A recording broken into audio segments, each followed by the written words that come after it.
Hello everyone. I wanted to put out a video detailing your final paper, which is the movie paper. And I also wanted to talk about just kind of the class in general. So just kind of some general updates. I think you guys are just doing awesome on the discussion board. I see you guys pulling each other in, asking each other questions, making remarks on each other's comments, um, and making strong first responses. And I think that's going really well overall. If you continue to have any questions about that, feel free to email me, but the email lines have been relatively quiet, so I assume that things are going okay. Um, and you do have extra credit available now. If you go to your Learning Units page, there should be an extra credit tab open now. And what the extra credit is essentially you have a choice between, well, you don't have a choice. You can do both of them if you want to, or you can do one. Each one is worth 10 points. So you read one of the articles and then you do an article review on it. And the worksheet will kind of walk you through things a bit, kind of a little bit of a reflection summary type deal. And it's due by the 9th of December. If you have any questions on it, definitely email me, and you can earn up to 20 points onto your grade. So that may be really great. Okay, going to the movie paper now. The movie paper, I hope you guys can have some fun with. It's really meant for you guys to take a movie or television show that you love and really apply some of the psychological phenomena that we've been learning about this semester. And I remember that I did this in a different class when I was a sophomore in college, and I had a lot of fun doing it. I applied different psychological concepts to John Locke from the show Lost. So Lost is and was one of my favorite shows. So I decided to apply those psychological concepts to John Locke, who's one of my favorite characters. Now, I'm hoping that you can do something similar where you pick something that you really love and you can find a way to apply these ideas. Some movies and some TV shows are obviously better than others for this content, so you just kind of have to feel that out a bit. Um, I did mention that you can do television shows. So it says movie paper, but you can do a television show. I do allow that. I just want you to make sure that you feel like um, there's enough content there. So it may have to be a show that you're pretty intimate with, that you've seen numerous seasons of or numerous episodes of, but just something that would be equivalent to the depth of content that a movie would provide. So, for instance, I could easily do one on Lost. I could easily do one on The Office, which is a comedy, but I think it's rich with a lot of psychological phenomena.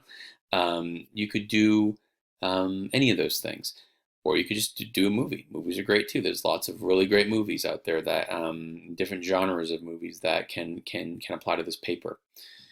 Okay, so diving into the paper now, let's go over some of the requirements.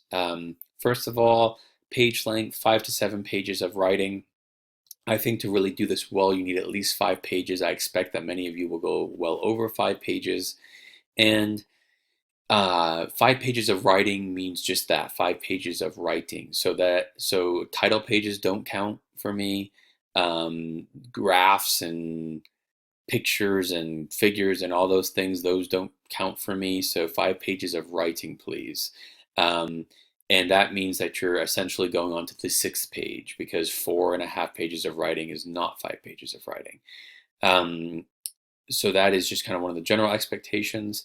APA formatting, I'll include a link for the Purdue OWL APA page just for a little refresher in APA formatting.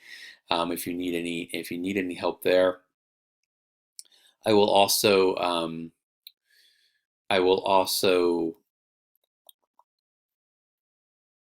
I don't know what I was going to say there, but if you have any questions about APA writing or APA formatting, just please shoot me an email. Okay, let's see. Now we're diving into some of the nitty-gritty of the rubric.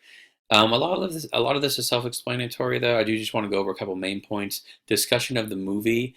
Please aim to create a cogent summary of the movie. So please do not take 2.5 pages to summarize your movie. Even if it's a really complex movie scheme, you can summarize it within 1 page.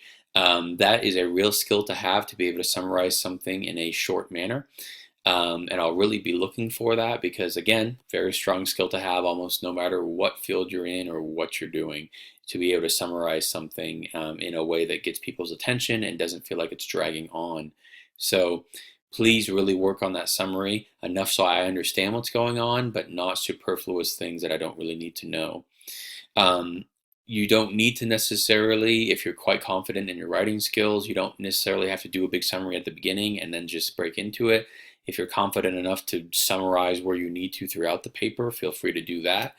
Um, in terms of the analysis and psychological phenomena, I'm obviously going to be looking for critical thinking. So, how deeply are you thinking about these psychological concepts in relation to the movie? Is it really clear that I know what you're talking about, or is it kind of confusing, or doesn't really apply, or do you not really explain it that well? So, a lot of the paper should be really digging into how this applies and how it's interesting and what you saw, and all making it really clear as to what you're seeing and why you see it that way.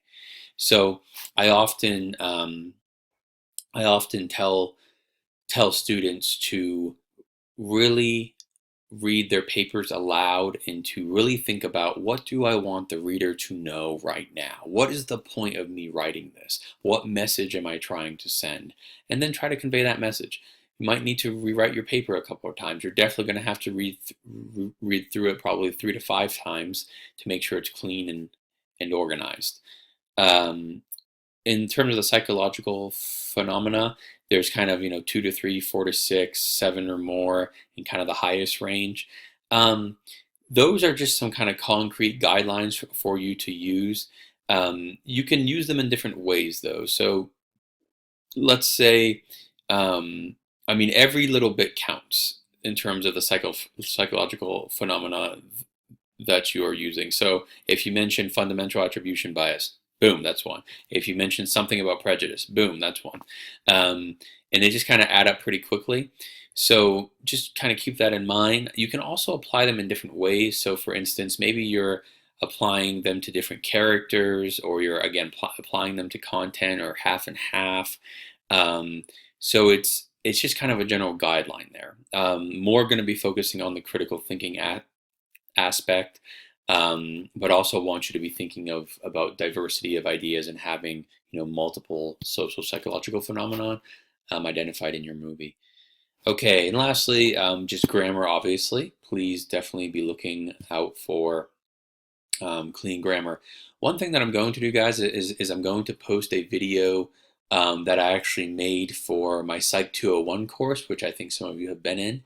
And that video is something I'm trying new this semester, where Fort Hays actually offers through Pearson a virtual online tutoring, and writing is one of those areas. It seems really awesome. So I am here to help you with the writing aspect, and I'm here for you. But this might be a really cool tool that is free and, again, seems really good, that might be really helpful for you. So I'm going to post that video as well for you guys. Feel free to give me feedback on it. I say this in that video, whether it works or it doesn't work, or you don't like it or you did like it, or so on and so forth, because it's kind of something new that I'm offering as a resource, but obviously don't want to continue offering it or encouraging it if it just doesn't work too well. So I think that might be about it, guys. The semester is going to come and close really fastly here. Um, so I hope that you guys are doing well, and I'm here for you. So I'll be waiting for any ideas, thoughts, or questions that you may have.